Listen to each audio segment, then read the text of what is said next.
అందరికీ నమస్కారం. Welcome to Shashi TV. నేను బాలు మేకల.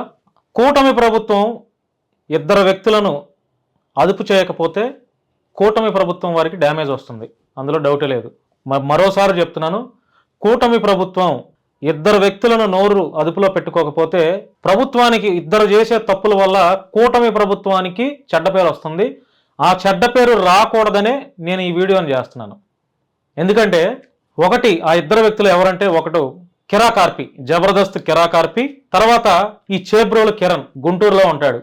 వీళ్ళిద్దరి నోరు అదుపులో పెట్టుకోకపోతే పవన్ కళ్యాణ్ గారికి, చంద్రబాబు గారికి, బీజేపీ కూటమి పార్టీల్లో ఉన్నటువంటి ప్రతి ఒక్కరు కూడా చెడ్డ పేరు వస్తుంది. ప్రతిపక్ష పార్టీలు విమర్శలు చేసే విధంగా మీరే హింట్ ఇచ్చినట్టు అవుతుంది.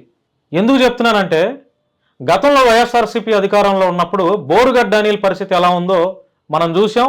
అతను ఎలాంటి మాటలు మాట్లాడాడో, ఆడవారిని, స్త్రీలని, చంద్రబాబు గారి భార్యని, నారా లోకేష్ భార్యని, పవన్ కళ్యాణ్ గారి భార్యని, వారి పిల్లలని ఎలా మాట్లాడాడో చూసాం. సమాజం యాక్సెప్ట్ చేసే మాటలైతే కాదవి. దాని ఫలితమే ఈరోజు జైల్లో చెప్పకూడదు అంటున్నాడు బోరుగడ్డ అనిల్ అనే రౌడీ షీటర్ గాడు. ఇప్పుడు కూటమి ప్రభుత్వంలో కూడా ఆ బోరుగడ్డ అనిల్ గాడు ఎట్లయితే బిహేవ్ చేశాడో వాడికిలాగా ఈ కిరాకార్పి, జబర్దస్త్ కిరాకార్పి, ఈ చేబ్రోలు కిరణ్ వీళ్ళిద్దరూ అదే కోవలో ఉన్నారు. మరి బహుశా ఆ రకమైనటువంటి మాటలు మాట్లాడితేనే గుర్తింపు వస్తుంది అనుకుంటే అది దారుణమైన విషయం. అది దానంత దౌర్భాగ్యమైన విషయం ఇంకోటి ఉండదు. సబ్జెక్ట్ వైజ్గా రాజకీయాల్లో విమర్శకు ప్రతి విమర్శ సహజం, ఆరోపణకు ప్రతి ఆరోపణ సహజం.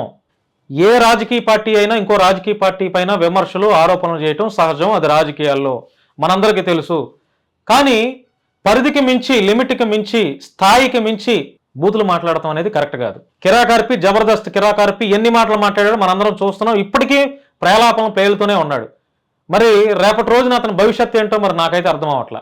అంతకుముందు వరకు సీమరాజా మాట్లాడాడు, సరే సీమరాజా కాస్త సైలెంట్ అయిపోయాడు, ఎందుకు అయ్యాడో మనకు తెలియదు.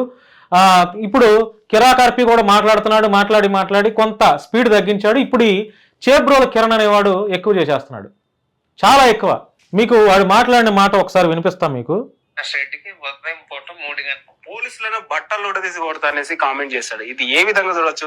నిజంగా జగన్మోహన్ రెడ్డి బట్టలు ఉడతీసేవాడైతే వాడి పెళ్ళం ఎందుకని అవినాష్ రెడ్డికి ఉదయం పూట 3 గంటలకు ఫోన్ చేసిద్ది. వాళ్ళ పిల్లల height equal to Avinash Reddy. మీకు అక్కడే తేడా ఏంటో తెలుసు. అంటే ఇతని దగ్గర మగతనం లేదు, ఇతను మగోడు కాదు, ఇతనికి మగతనం లేదు, అందుకని పెళ్ళం ఇంకో దారి చూసుకుంది అవినాష్ రెడ్డి గారిని. ఎందుకంటే తన మగతనాన్ని దేవుడు తీసేశాడు కాబట్టి పోలీసుల బట్టలు తీసి వాళ్ళ చేత ఏమన్నా రెడ్ లైట్ ఏరియా పెట్టిద్దామని ఏమన్నా డిసైడ్ అయ్యాడేమో. చూశారండి, వైఎస్ జగన్మోహన్ రెడ్డికి మగతనం దేవుడు తీసేశాడని, అందుకే భార్య ఇంకొకరిని చూసుకుందని చెప్పి ఎంత దారుణమైన మాటలండి ఇవి. ఇది కరెక్టా? గతంలో వైఎస్ఆర్సీపీ నాయకులు కూడా భువనేశ్వర్ గారిని, నారా లోకేష్ భార్యను కూడా విమర్శలు చేస్తే సమాజం తీసుకుందండి. అది సమాజం స్వాగతించిందా? ఆ మాటలు తిప్పి కొట్టలేదా, చీ కొట్టలేదా? ఇప్పుడు తెలుగుదేశం పార్టీ సభ్యత్వం తీసుకున్నటువంటి ఈ చేబ్రోల కిరణ్ గాడు ఈ రకమైనటువంటి మాటలు మాట్లాడటం అది కరెక్ట్ అండి? అందుకే కూటమి ప్రభుత్వంలో ఉన్నటువంటి పవన్ కళ్యాణ్ గారు, ఆ ముఖ్యమంత్రి చంద్రబాబు గారు ఇట్లాంటి మాటలు, వీడు మాట్లాడినటువంటి మాటల్ని తీసుకోలేదు కాబట్టి వాడిని గుంటూరు పోలీసులు, మంగళగిరి పోలీసులు అరెస్ట్ చేశారు. అంటే ఇమీడియట్గా రియాక్షన్ అయ్యారు, రియాక్షన్ చూపించారు. గవర్నమెంట్ నుంచి రియాక్షన్ వచ్చింది. ఈ మాటలు సభ్య సమాజానికి కరెక్ట్ కాదు, ఇది తప్పు అని చెప్పి వాళ్ళు కూడా ఫీల్ అయ్యారు కాబట్టి చంద్రబాబు గారు, పవన్ కళ్యాణ్ గారు వీడిని ఇమీడియట్గా అరెస్ట్ చేయమని చెప్పారు. వీడు తెలుగుదేశం పార్టీ సభ్యుడైనా సరే, వీడు తెలుగుదేశం పార్టీ తరపు నుంచి మాట్లాడినా సరే, వీడు తెలుగుదేశం పార్టీ కార్యకర్త అయినా సరే కూడా పవన్ కళ్యాణ్ గారు, తెలుగుదేశం పార్టీ చంద్రబాబు గారు, ముఖ్యమంత్రి చంద్రబాబు గారు వీడు మాట్లాడేటువంటి మాటలను పరిగణలోకి తీసుకోవాలా, స్వాగతించాలా. ఇది కరెక్ట్ కాదు, ఇది ఖండించారు, ఇమీడియట్గా వీడిని అరెస్ట్ చేయించారు. సో నేను చెప్పేది ఏంటంటే, కూటమి ప్రభుత్వంలో ఉన్నటువంటి నాయకులకు కావచ్చు, ముఖ్యమంత్రి గారు కావచ్చు, పవన్ కళ్యాణ్ గారికి కావచ్చు, ఇట్లాంటి మాట్లాడే వారి పట్ల మీరు కఠినమైన చర్యలు తీసుకోకపోతే మీ పార్టీకి డ్యామేజ్ వస్తుందండి. మీరు ఎంతో కష్టపడి పదవుల్లో ఉన్నారు, ఈరోజు ఎంతో కష్టపడి మీ పార్టీలని అధికారంలోకి తీసుకొచ్చారు. ఇలాంటి తాడు బొంగరం లేని యదవనాయాళ్ళు మాట్లాడే మాటల వల్ల మీకు డ్యామేజ్ జరుగుతుంది. కాబట్టి అది కిరాకార్పి అయినా, సీమరాజు అయినా, ఈ చేబ్రోల కిరణ్ గాడైనా, లేకపోతే మరి ఇంకొక ఎవడో గొట్టంగాడైనా రాజకీయాలపై విమర్శలకు ప్రతి విమర్శ చేసుకోవచ్చు. జగన్మోహన్ రెడ్డినైనా విమర్శలు చేయొచ్చు, వాళ్ళ భార్యనైనా విమర్శలు చేయొచ్చు, లేదంటే ఆ పార్టీ మొత్తాన్ని కూడా విమర్శలు చేయొచ్చు. అది కూడా ఎట్లా? సబ్జెక్ట్ వైజ్గా ఆహ్లాదకరమైనటువంటి విమర్శ. అంతేగాని వ్యక్తిగత జీవితాల్లోకి తొంగిపోయి అటు ఆ పార్టీ వాళ్ళు చేసిన తప్పే, ఈ పార్టీ వాళ్ళు చేసిన తప్పే. రాజకీయాల్లో ఉన్నటువంటి ఏ పార్టీ వాడైనా సరే వ్యక్తిగత జీవితంలోకి తొంగి చూడకూడదు. అది మగాడి జీవితం అయినా సరే, ఆడవాళ్ళ జీవితం అయినా సరే. ఆడవాళ్ళ జీవితంలోకి తొంగి చూస్తే అది సమాజంలో ఉన్నటువంటి ఏ రాజకీయ పార్టీ నాయకుడు కూడా పాజిటివ్ కోణంలో చూడరండి. కాబట్టి చంద్రబాబు గారు అయితే ఇమీడియట్గా రెస్పాండ్ అయ్యారు. కూటమి ప్రభుత్వం వారు చేబ్రోలు కిరణ్ని అరెస్ట్ చేయించారు. అతని పార్టీ నుంచి కూడా సస్పెండ్ చేశారు. సోషల్ మీడియాలో కూడా ఇంకా పెద్ద ఎత్తున సోషల్ మీడియా కార్యకర్తలు ఈ చేబ్రోలు కిరణ్ పట్ల పోస్టులు పెడుతూనే ఉన్నారు. వాడిపైన చర్యలు తీసుకోవాలని చెప్పి ఆల్రెడీ పోలీసులు వాడిని అరెస్ట్ చేశారు. ఫొటోస్ కూడా అన్నీ వచ్చినాయి. కాబట్టి నేను చెప్పేది ఏంటంటే, రాజకీయాల్లో విమర్శకు ప్రతి విమర్శ సహజం. వ్యక్తిగత జీవితాల్లోకి తొంగిపోయి వ్యక్తిగత అసభ్యకరమైన పదజాలు వాడు ఎంత దారుణంగా మాట్లాడాడండి. ఇది కరెక్ట్? అది అట్లా మాట్లాడటం ఎందుకు? మళ్ళీ తప్పు అయిపోయింది, క్షమించండి భారతమ్మ, జగన్మోహన్ రెడ్డి గారు క్షమించండి అని మాట్లాడటం ఎందుకు? నోరు అదుపులో ఉండాలి కదా. మీడియా ఛానల్లో కూడా కొంతమంది ఎడతయారయ్యారంటే, ఆడు ఏమిడండాడు? గుంటూరులో వాడు అటెండర్ గాడు, ఏది తెలుగుదేశం పార్టీలో టీలు అందించేవాడు అంట.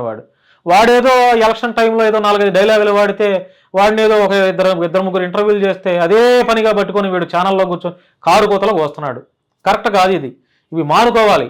ఎందుకంటే రాజకీయాల్లో అధికారాలు ఎప్పుడు ఎవరికి శాశ్వతం కాదు. ఈరోజు వీళ్ళు ఉన్నారు, రేపు ఇంకొకళ్ళు ఉంటారు.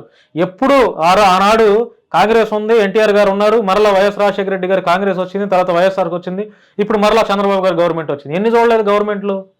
అధికారాలు ఎప్పుడు శాశ్వతం కాదు. అధికారం ఉందని చెప్పి పిచ్చి పిచ్చి ప్రలాపనలు పేలితే అది సభ్య సమాజం యాక్సెప్ట్ చేయదు. కాబట్టి మీ పార్టీ బాగుండాలన్న మనస్ఫూర్తితో, మీరు ఇంకా ప్రజలకు మేలు చేయాలని ఒక మనస్ఫూర్తిగా మంచి మనసుతో మేము కోరుకుంటున్నాం. ఇట్లాంటి వెధవల్ని చీల్చి చెండాడి జైల్లో వేసి కఠిన చర్యలు తీసుకోవాలి. అట్లాంటి బుద్ధి చెప్తే కానీ రెండోసారి ఎవడో వ్యక్తిగతంగా ఆడవాళ్ళతో జీవితాల్లోకి తొంగి చూసే పరిస్థితి ఉండదు.